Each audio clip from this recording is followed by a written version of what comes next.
on va dire, sur ton coaching de dirigeants. Oui. Est-ce que tu peux nous dire quelles sont les principales erreurs que les dirigeants font?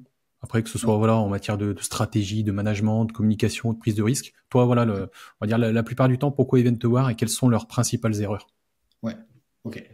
Pour moi, la principale erreur finalement d'un dirigeant de TPE-PME, c'est que généralement, c'est des personnes qui ils sont fondateurs. Donc ça veut dire qu'ils créent Ok, cette entreprise. Donc ils commencent peut-être seuls.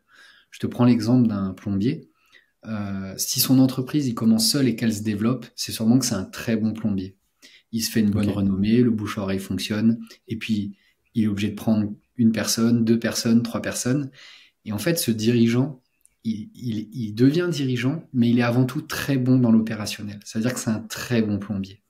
Et ok, cette transition de je suis plombier à je deviens dirigeant, chef d'entreprise, manager, responsable d'une équipe, elle est très difficile parce que l'humain est fait de sorte à ce qu'on est attiré pour faire ce que l'on fait de mieux. Donc en fait, il est attiré par l'opérationnel et du coup, d'un point de vue du management et de la gestion de l'entreprise, il est plutôt dans l'urgence, éteindre des ok, feux, éteindre des problématiques, de l'absentéisme, de ci, de ça, et puis voilà, il navigue entre ça. Et moi, mon rôle aujourd'hui, pour répondre à cette principale problématique, c'est d'accompagner le dirigeant justement à prendre de la hauteur et à se dire, OK, c'est quoi la vision stratégique? Comment je pilote mon entreprise et comment j'enfile ce costume de dirigeant?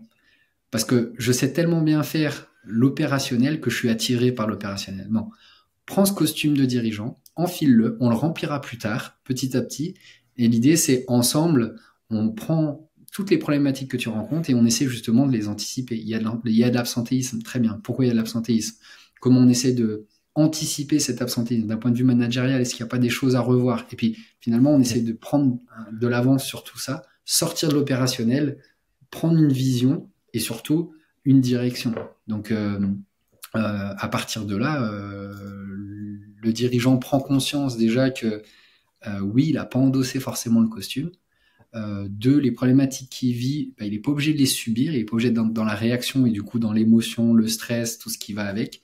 Il peut les anticiper, il peut les contrôler, il peut avancer de manière sereine, parce qu'il peut avoir de la hauteur sur ce qui se passe, parce qu'il a la vision, il sait où il veut aller, il sait où il veut emmener son équipe.